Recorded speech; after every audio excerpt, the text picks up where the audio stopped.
आपकी लाइफ बदल जाएगी। आपका जो डर है मैथ्स का वो बदल जाएगा अगर आपने इन चीजों को फॉलो करा तो hello guys, welcome back to YouTube channel bard of maths. और आज हम डिस्कस करेंगे कि आपको मैथ्स के अंदर कैसे अच्छा स्कोर करना है। आपको पता है आपके एग्जाम जो हैं अब बस आज से स्टार्ट हो चुके हैं, लेकिन आपके जो मेन एग्जाम्स है वो स्टार्ट आने वाले कुछ दिनों में हो जाएंगे। ठीक है, तो अभी का जो टाइम है बच्चों काफ़ी ज़्यादा इंपॉर्टेंट टाइम है। अगर अभी तक भी किसी बच्चे ने पढ़ाई नहीं करी है मैथ्स के अंदर, अभी तक भी अगर उसने कुछ भी नहीं पढ़ा है, थोड़ा बस उसको बेसिक चीज़ें पता है चैप्टर्स के बारे में, तो मैं आज कुछ बातें आपसे डिस्कस करूंगा बच्चों, जिन्हों को अगर आपने फॉलो कर लिया तो 100% आप फेल नहीं हो सकते, चाहे आप प्राइवेट कैंडिडेट हो चाहे आप रेगुलर कैंडिडेट हो। ठीक है ना, चाहे आपने पूरी पढ़ाई कर रखी हो या है आपने कम पढ़ाई कर रखी हो, आपको दोनों कंडीशन में ये वीडियो हेल्प करेगा।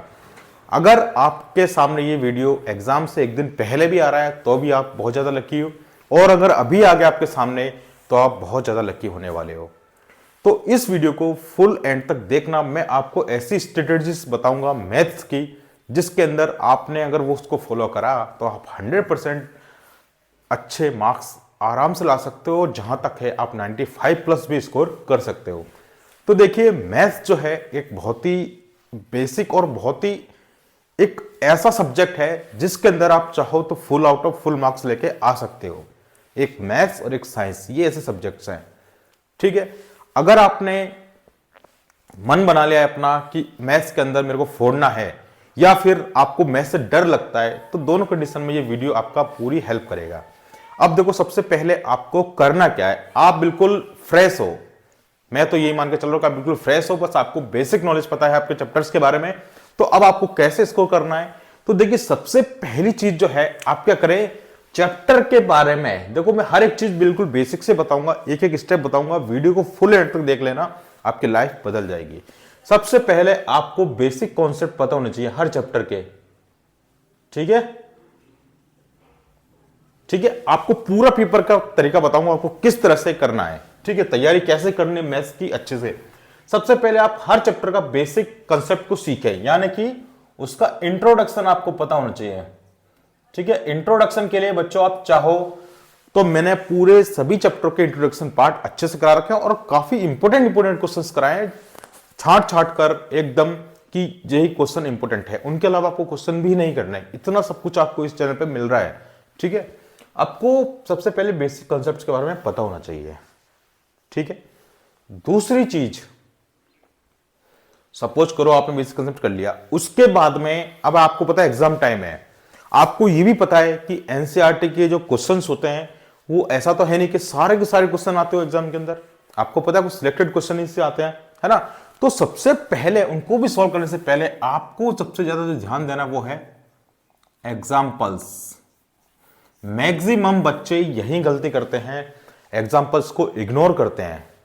ठीक है, फिर जब वो एग्जाम में बैठते हैं तो उनको कई बार ऐसा लगता है कि ये क्वेश्चन तो सर आया हुआ है, मैंने कहीं पढ़ा तो है दिमाग में, कहीं ना कहीं मेरे नजरों में आया ये क्वेश्चन, लेकिन हो नहीं पा रहा है, क्योंकि आपने कभी एग्जाम्पल सॉल्व करने की सोचा ही नहीं है।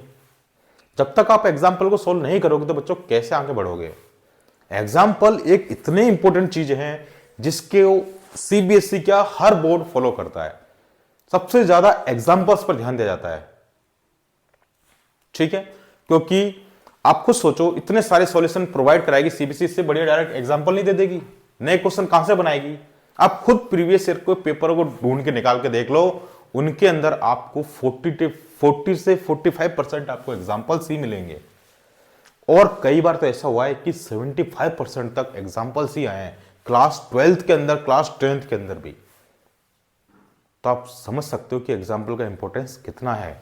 ठीक है, और किसी की भी एग्जाम्पल नहीं, केवल और केवल किसके, एनसीईआरटी के।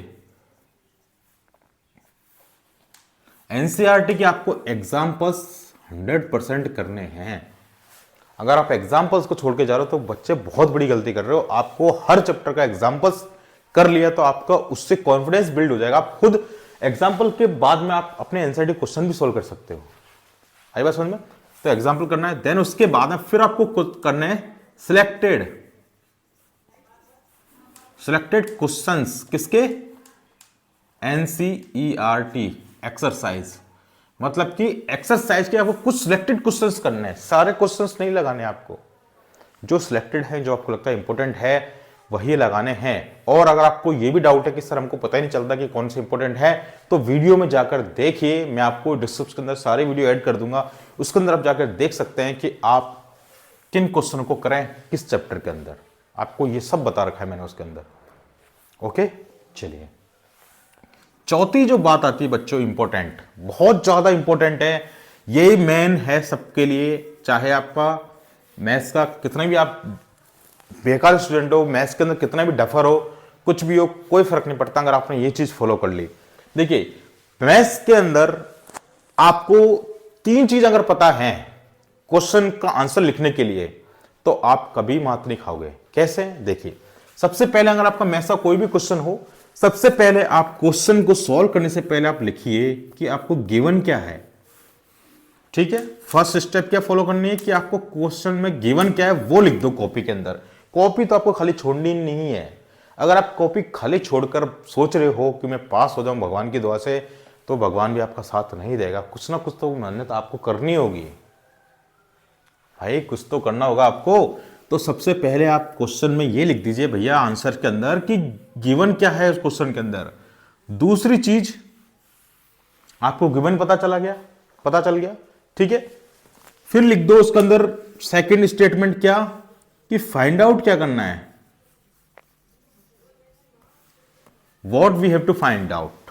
आपको फाइंड आउट करना क्या है इस क्वेश्चन के अंदर। पहले गिवन क्या है, फाइंड आउट हमको क्या करना है, क्या निकालना है इस क्वेश्चन में, क्या पूछा है हमसे क्वेश्चन में। ये अगर आप इतना भी स्टेप अगर लिख दोगे तो आपको मार्क्स मिलेंगे। तीसरी चीज आप क्या लिख दो, उससे रिलेटेड फॉर्मूला, उस क्वेश्चन से रिलेटेड या फॉर्मूला, उस क्वेश्चन से रिलेटेड आपको फॉर्मूला लिखना है। 3 चीज कर दिया आपने। चौथी चीज में आपको जो भी जितनी भी कैलकुलेशन आती है उस क्वेश्चन से रिलेटेड जितना भी आता है कैलकुलेटिव पार्ट, ठीक है, आप वो लिख दीजिए। बस ये 4 स्टेप अगर आपने लिख दी सभी क्वेश्चंस के अंदर, तो मैं आपको गारंटी दे रहा हूं कि आपको कोई फेल नहीं कर सकता, क्योंकि आपको पता है सीबीएसई के अंदर स्टेप्स के मार्क्स मिलते हैं। सीबीएसई बोर्ड के अंदर आपको हर स्टेप्स के मार्क्स मिलते हैं। अगर आप क्वेश्चन के अंदर ये लिख रहे हो कि मेरे को क्या गिवन है, क्या फाइंड आउट करना है, उससे रिलेटेड कौन सा फॉर्मूला है, और जितनी भी कैलकुलेशन आपको जितना भी आता है आप उतना लिख दोगे, कॉपी खाली नहीं छोड़ के आओगे, ये चीज लिख दोगे, तो आपको कोई भी फेल नहीं कर सकता है। इस बात की गारंटी है मेरी। अगर आपने इस चीज को फॉलो कर लिया तो आप मैथ्स का डर खत्म हो जाएगा। मैं फिर से बोल रहा हूं बच्चों, ये चीज आप फॉलो करिए, ठीक है। आपने ये चीज फॉलो कर ली, 4th पॉइंट, तो आप कभी मात नहीं खाओगे मैथ्स के अंदर, चाहे कोई सा भी सब्जेक्ट हो। आगे बात समझ में, इसी तरह से आपको सारे सब्जेक्ट करने हैं।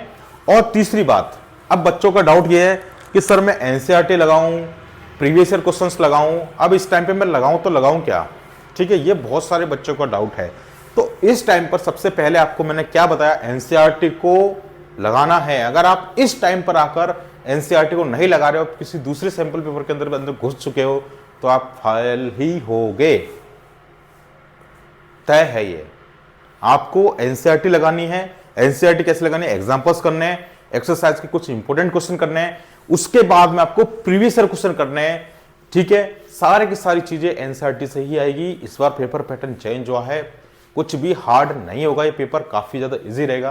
तो प्लीज इस चीज को फॉलो जरूर करें, आपकी लाइफ बदल जाएगी। आपका जो डर है मैथ्स का वो बदल जाएगा अगर आपने इन चीजों को फॉलो करा तो। आगे बात समझ में, अगर जिन बच्चों को समझ में आ गई है बात, तो प्लीज कमेंट करके जरूर बताना। और आपकी अभी कैसी तैयारी चल रही है मैथ्स के अंदर, और ये जो मैंने पॉइंट बताए हैं इनको देखने के बाद में आपका कॉन्फिडेंस कितना बड़ा है, सारी चीजें कमेंट करके जरूर बताना, ठीक है। आपको दूसरी चीज और बता दूं, आपको किसी भी फालतू चीज की कोई जरूरत नहीं है, किसी भी आर.डी. शर्मा लगाने की, आर.एस. अग्रवाल लगाने की, है ना, कोई सैंपल पेपर, कोई दूसरी दुनिया के सैंपल पेपर लगा रहा है, उससे कोई मतलब नहीं है भाई। केवल एनसीईआरटी को फॉलो करिए, प्रीवियस ईयर क्वेश्चन को फॉलो करिए, ये टाइम उन्हीं का है, और इस टाइम को कहीं मत दीजिए।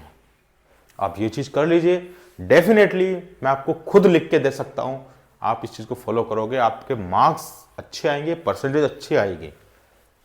और जिन बच्चों को ये डाउट है कि मैं मैथ्स में फेल हो जाऊंगा, तो उनका भी डाउट खत्म हो जाएगा अगर उन्होंने ये चीज फॉलो करी तो प्लीज इस वीडियो को ज्यादा से ज्यादा अपने फ्रेंड्स से शेयर करिए, उनको भी बताइए ताकि उनका भी भला हो। आपका भला हो रहा है, उनका भी हो, दूसरों का भला करो। और फिर मिलते हैं नेक्स्ट वीडियो में एक नए अपडेट के साथ, एक नई चीज के साथ, एक नई क्वेरी के साथ।